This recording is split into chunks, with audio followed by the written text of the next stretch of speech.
Bofa Kotono, Evans Prempe, and Su Eremo, or the office of Ignatius Honorable Balfour, into Honorable Ignatius Balfour, Nessa Employment Minister, and a face on Obabi Ramu Padia, Sunyani West, or MP, and so El Honoma, Ultima Atoto Niama, Nafe Niama Snow, Ultimato Din, Eddie Amayan, and Papa, Yefen Evans Prempe, Aquaco Sreno, Nafe Manahu, Dia, a dab bofonimu, Nafe Okonkesie, Bofo Quaconon, Ultimaco, Acosta Papa, Eddie Bibia, and so at me at to the name, and Tia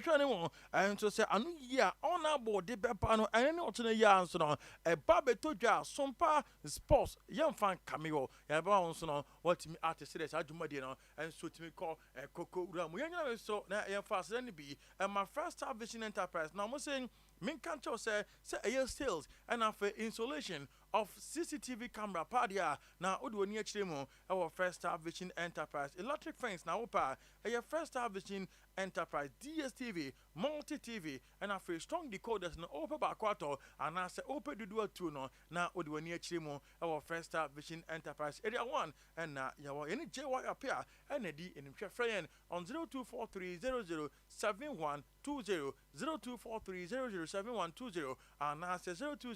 020-9825-777,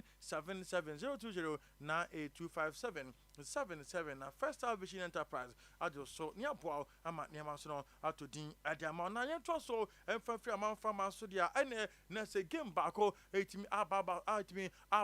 Ramway, EPL English. Premier League match 18 Abasona 7 p.m. Manchester United and against Chelsea Bobokono 7 p.m. and Ebaso na La Liga Santander and so matches nibi 8 atoja La Liga na no and 5:30 ayumeyano Real Mallorca ebebo against Valencia na face 7:30 Osasuna and so any Athletic Club bow atimi edabani no and so the matches no etimi ako na under 20 World Cup no and also gusua ekoso na any matches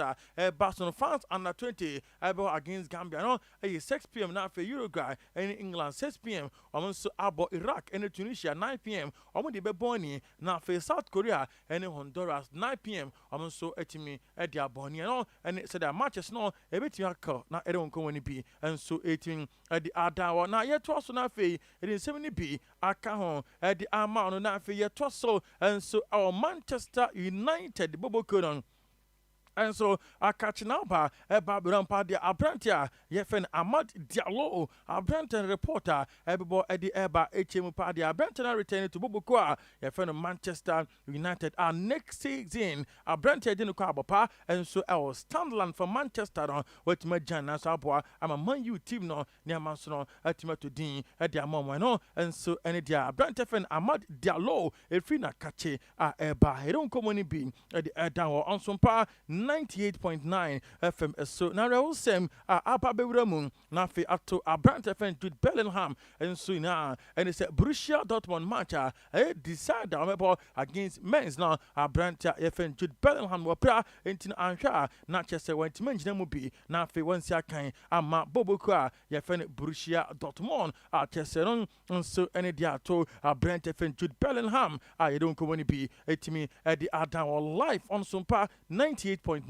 FM so na miso food drink and a midi one dance here the actually was say orange mango and a melons apple pineapple ni nano and yeshemu mato edi gumo na in miso food drink the am friend on 0246270221 say wedding and oye and I say badin to be and oye ye bi na ba fie e won ko hia say jumadi a wudi no wetim serve drink our se padia fruit juice I will be beer tumu and mofra and kwada and brante obi enjoy no a miso fruit drink now and what you know 5G drink and so energy drinks from con a jang a try to 5G drink and I want more after hard days of work now with him regaining energy nani amaso a team to ding at the amount betway aveta promo and so egusa so for 100 Ghana remo na ko win 10,000 Ghana city not near amaso a team to ding